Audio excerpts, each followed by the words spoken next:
Bonjour à toutes et à tous. Aujourd'hui, nous continuons à prendre le VBA. Hier et avant-hier, nous avons généré une table de multiplication sous Python. Aujourd'hui, nous essayons de faire la même chose sous Excel. Alors, en Excel, avec les formules, on peut facilement générer une table de multiplication comme ça. 1, 2, 3, etc. Et puis, jusqu'à 9. Et puis 1, 2, 3, comme ça. Et puis 9. Et puis ici, on va saisir la formule de cette cellule multipliée par cette cellule. Mais si on veut que ça, cet facteur reste toujours dans la même ligne, nous avons bloqué cette ligne avec le signe dollar. Et ici, on veut que ça reste toujours dans la même colonne. On va caler la colonne ici. Ainsi, si on reproduit cette formule ailleurs, donc ça devient toujours logique. Ainsi, nous pouvons générer une table de multiplication avec les résultats. Mais si on veut créer les mêmes effets comme l'expression en chaîne de caractères, c'est un peu plus complexe. Donc, aujourd'hui, nous allons essayer de faire ça à VBA. Ok, je supprime tout ça. Et ouvrir notre interface de développeur et puis Visual Basic. Puisque nous allons créer quelque chose, je ne veux que ce soit appliqué sur cette feuille de travail. Donc, je peux créer ça dans Sheet 1. Comme d'habitude, on a SAB procédure. Et on va donner le nom comme table de multiplication. Ça ne marche pas. Pourquoi? Parce que pour nommer une subprocédure, on ne peut pas avoir des espaces dans le nom. Maintenant, j'ai nommé cette subprocédure. En Python, nous avons réalisé ça à un double boucle, for. Donc, nous essayons de faire ça de la même manière en VBA. Mais en VBA, le grammaire de for boucle est un peu différent que celui de Python. Donc, nous allons essayer de faire la même chose, mais for ici, c'est for.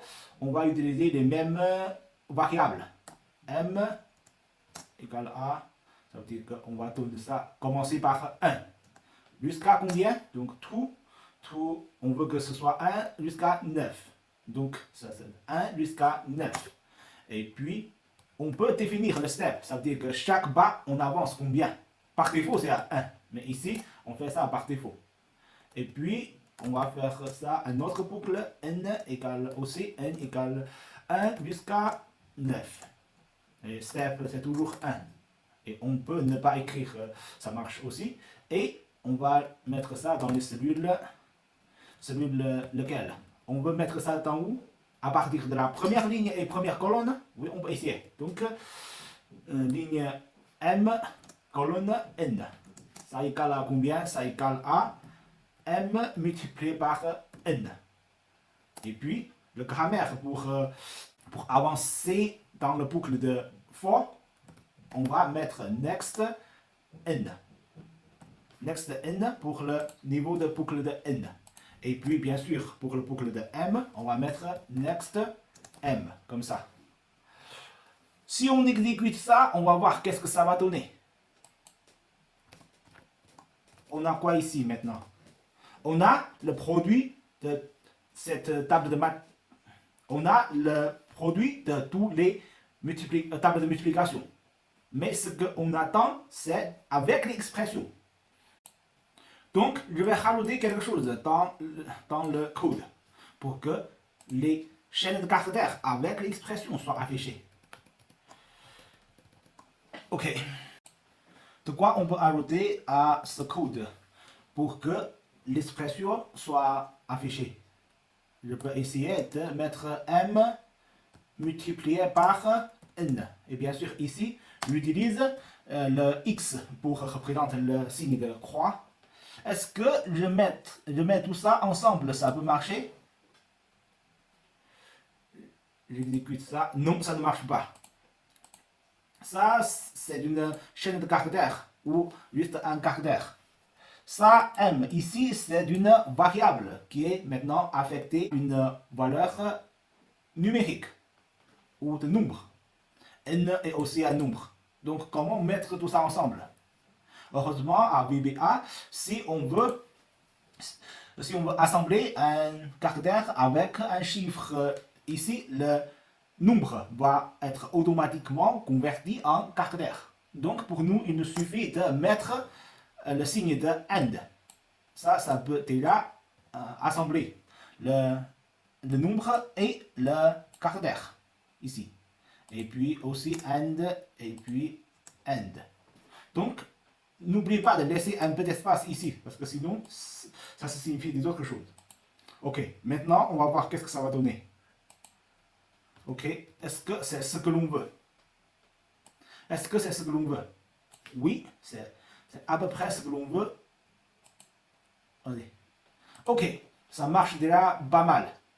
Comme dans l'ancien exemple de Python, on essaie d'arrêter ça de chaque ligne, pas au bout, mais juste qu'on a besoin. Donc on peut ici mettre n de 1 pas à 9, mais jusqu'à m. Donc c'est une autre différence par rapport à Python. Pour Python, le dernier borne n'est pas prise en compte. Donc, si on veut que ce soit arrêté à M, il faut mettre M plus 1 ici. Mais à VBA, si on veut que ce soit arrêté à M, il nous suffit de mettre M ici. Ok, qu'est-ce que ça va donner? Ok, je supprime ça d'abord pour voir vraiment le résultat. Oui, ça marche déjà pas mal. Et si je veux modifier un peu l'emplacement de cette table, pour laisser un peu d'espace à gauche et en haut, il me suffit de modifier un peu le code. Je supprime d'abord ça, et puis dans le code, par exemple, je peux déplacer deux lignes à gauche et deux lignes en bas. Donc, n plus 2, n plus 2 pour la place de cellule. Ok, si j'exécute ça, on va voir, oui, cette table commence à partir de la troisième colonne et troisième ligne. Et bien sûr, si on veut modifier l'ordre de M et N, on peut aussi le faire comme en Python. Donc, on peut mettre N ici et M ici. Ça marche toujours. Ok. Ok. Peut-être ça correspond plus à mon habitude. Mais bon. Ok. À la fin, ensemble, on va regarder les points clés dans cette session.